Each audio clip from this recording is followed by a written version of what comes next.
Bismillahirrahmanirrahim. Assalamualaikum warahmatullahi wabarakatuh. Selamat pagi untuk kita semua. Salam sejahtera. Terima kasih Pak. Bapak sudah semua menyempatkan diri waktu untuk berkenan saya wawancarai dalam tugas kami di modul 3.1 Pak. Sebelumnya saya mau tanya dengan Bapak selaku kepala sekolah SD 8 Gas, apakah bersedia Pak untuk diwawancara? Baik, Pak, terima kasih. Sebelumnya saya perkenalkan dulu, kami Pak Teguh Imanto dari SD 8 Gas. Kami merupakan CKP Angkatan ke-9 dari Bangka Selatan. Sementara yang di samping saya ini yang terhormat adalah Bapak Didin Muhyiddin selaku atasan kami di sekolah kami sendiri SD 8 Gas. Dan pada saat ini kami akan mewawancarai beliau mengenai tentang paradigma, prinsip pengambilan dan pengujian keputusan di sekolah. Wawancaranya kita mulai Pak Yasir. Yang pertama Pak, selama ini bagaimana Bapak dapat mengidentifikasi kasus-kasus yang merupakan dilema etika atau rujukan moral? Kalau mengidentifikasi itu sebetulnya kan sudah terjadi. Jadi setiap kali kita harus menghadapi kasus yang ada dilema etika atau dilema moral itu ya sifatnya spontan. Spontan. Tidak bisa dijadwalkan karena memang itu kondisinya memang suatu tertentu ada. Jadi semacam itu kami ini menelitinya bagaimana situasi hari itulah. Mengambil keputusannya tergantung daripada hari itu apa yang kita perlu pulihkan. Untuk membedakannya Pak, apakah ini kasus ini masuk dilema atau hanya sebatas bukan moral? Bagaimana kira-kira Bapak melihat? Itu karena kalau bukan moral kayaknya itu tergantung daripada kita dikasihkan dalam kasus itu. Karena kasus itu hanya berdekatan aja berapinya. Bukan moral dan etika itu berapinya. Kayaknya yang bergantung dengan poin-poin yang aturan sekolah itu aja yang itu. Kalau tidak berhubungan di situ itu moral jadi moral yang memang tidak tersirat, tidak tersurat, tapi ada aturan itu semua. Baik sekali Pak. Selanjutnya Pak, selama ini bagaimana Bapak menjalankan pengambilan keputusan di sekolah Bapak, terutama untuk kasus-kasus yang ada kepentingan yang sama-sama benar, seperti dilema tadi. Ini kalau seandainya salah satu contoh aja di sekolah gitu kan, padahal aturannya kan kita itu 8 jam, 24 jam, paling sedikit. Tapi dikarenakan ada memang domisili dari orang luar jauh, kadang hujan saja, WhatsApp. Nah WhatsApp itu sebetulnya itu dilema etika sebetulnya kan, bukan WhatsApp tidak bisa masuk WhatsApp itu di hitungan bahwa dia itu izin dan tidaknya hanya pemberitahuan. Pemberitahuan yang memang di dalam aturan kan bukan WhatsApp, tapi surat resmi. Surat pun kalau mengatakan sakit, aturannya kan itu kan. Tapi selama di kita ini sakit melalui WhatsApp tetap sakit. Dan tidak akan mungkin karena moral atau moralnya dari guru itu tidak mungkin. Jadi itulah tadi etika dan moral itu berperan. Ya, ketika kabel, etikanya ada, moral pun ada, gitu kan. Keputusannya kita ambil waktu itu. Ketika datang ada situasi itu, kita ambil keputusannya. Contohnya apa yang diizinkan? Oh enggak. Nah, itu. Contohnya izin seperti sebetulnya dalam bahasa pun sudah salah gitu. Masa sakit izin gitu. Izin tidak datang karena sakit tidak. Jadi kan itu disitulah kita melihat kesimpulan dari seorang menegakkan aturan pekerjaan. Karena ketika kita belum lahir pun aturan pekerjaan nggak ada kan. Nah, itu jadi etikanya kan. Etikanya. Nah, bagaimana kita sungguh-sungguh menerapkan itu? Sebetulnya nggak dikasih tahu lagi, dia udah masuk ke dunia pekerja pun sudah tahu kalau itu aturan kita. Tapi sebagai pimpinan kita harus mengerti moralnya. Itu moralnya kita mengerti paham pemerintahan itu ya. Baik sekali Pak. Untuk pertanyaan ketiga Pak, langkah-langkah atau prosedur seperti apa yang biasa Bapak lakukan dalam pengambilan keputusan? Pertama kali dengan secara sertifikasi itu kita cari ketika mereka apa nih, karena sepertinya aja kita udah datang harusnya jam 7 belum, nah, jam 7 belum jam 7 itu udah datang ke sekolah. Nah kenapa nggak datang jam 7? Nah di situ kita kenapa nih? Nah kita berpikir lah kenapa mereka jadi ada setiap manusia tidak dapat tentang hal itu sendiri, tergantung pada manusia itu sendiri bakal menyelesaikannya. Gitu. Itu bertanggung jawab tadi. Kalau saya tahu jawab harus itu tapi nah itu kita ngambil kesimpulan di situ bukannya bahwa gimana guru ini, gimana guru ini, apa yang perlu kita pilih atau memang guru ini memang dalam keadaan penting misalnya. Dan kedua berulang enggak itu pentingnya. Kalau udah berulang ada apa tuh? Berulang kan? Jadi Bapak bisa memperhatikan faktor-faktor tadi. Iya, ada faktor. Untuk selanjutnya Pak, nomor 4, hal-hal apa yang selama ini Bapak anggap efektif dalam pengambilan keputusan? Efektif dalam keputusan itu kayaknya saya rasa kalau kita bisa membaca situasi itu efektif. Meskipun kita melawan dari aturan, ya, melawan aturan. Ya tadi melakukan sebenarnya saya tiap bulan itu bulan itu ada saya tanda tangan pakai materai bahwa guru full buku 4 tahun. Padahal itu di luar itu ada aja 1-2. Nah, istilah orang kita dituntut untuk kita itu berusaha. Toh mereka juga tidak mungkin izin gitu kan. Awalnya iya, ada situ kalau intinya. Di situ lah sebetulnya. Jadi susah nih efektifnya. Efektif untuk menurut susah gitu. Hanya lima situasi waktu itu lah. Iya. Melihat terbelakang Pak ya. Iya. Oke Pak. Yang kelima Pak, dalam pengambilan keputusan Bapak tadi, apakah ada tantangan? Kalau jika ada, apa saja tantangan? Tantangan itu faktor yang mempengaruhi itu dari internal.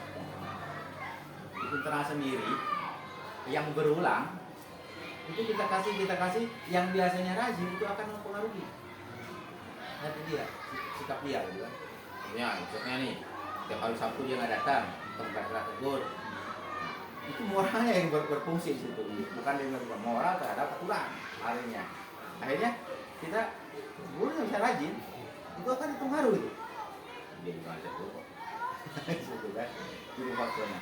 Jadi kita paling tidak sedikit demi sedikit diingatkan kembali aturan tersebut. Sedikit aturan itu ada dan kita buat sama-sama, kita terang sama-sama. Tuh kalau memang kita sama-sama mau nggak hadir aja saling satu semuanya. Sanggup nggak gitu kita mendukung memegang komitmen tuh. Jangan satu sendiri seorang gitu kan memutuskan sendiri saya satu nggak datang gitu.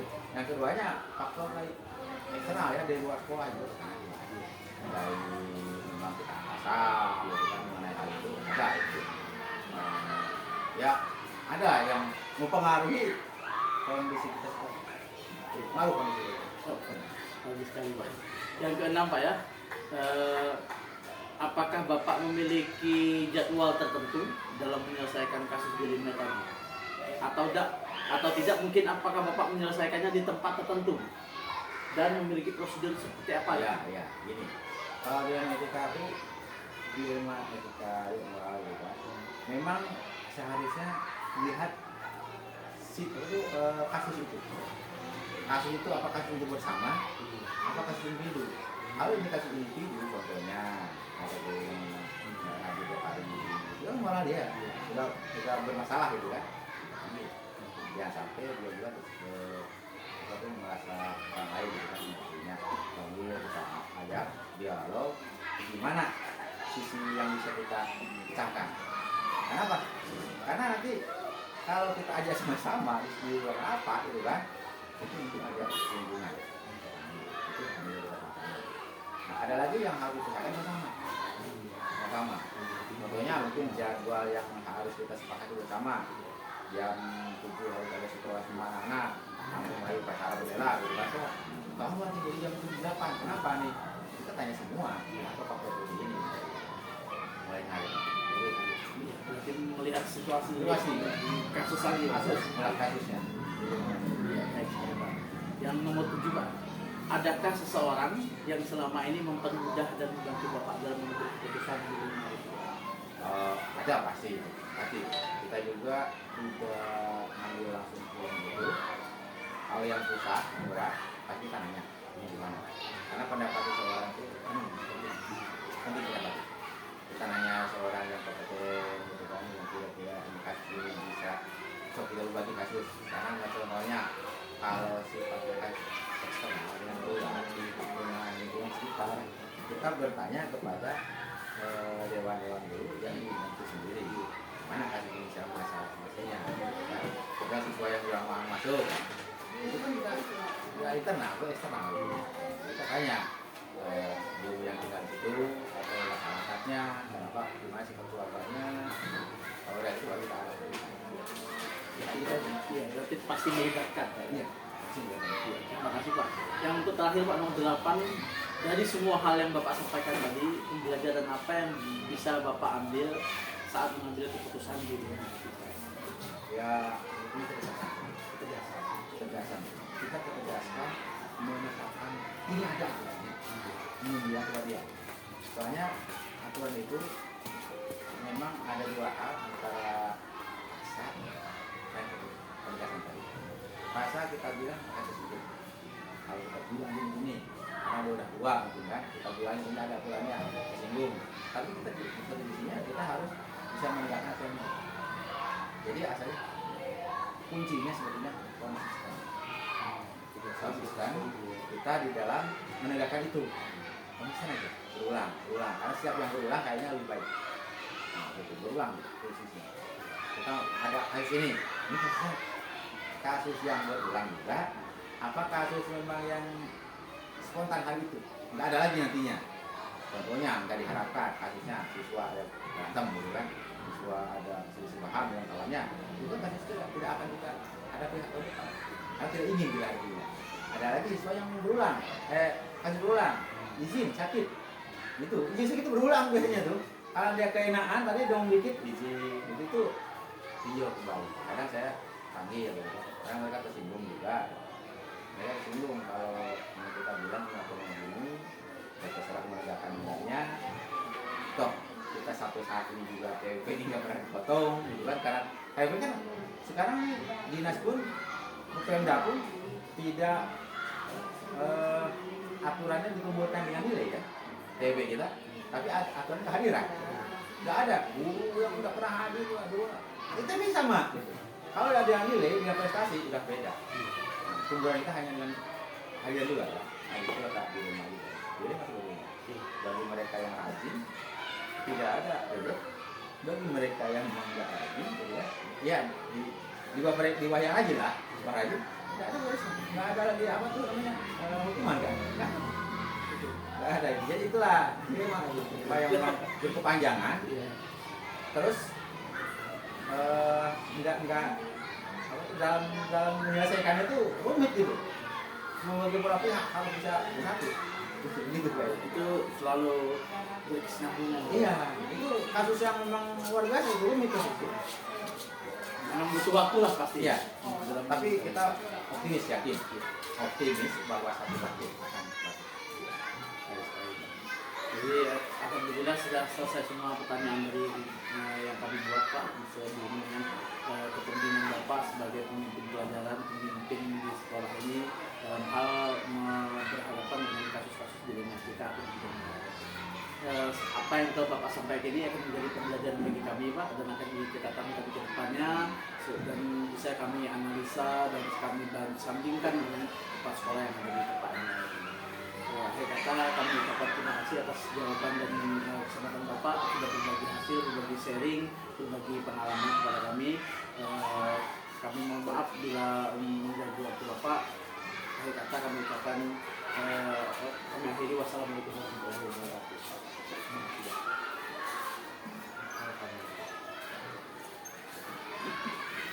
Jadi etik benar.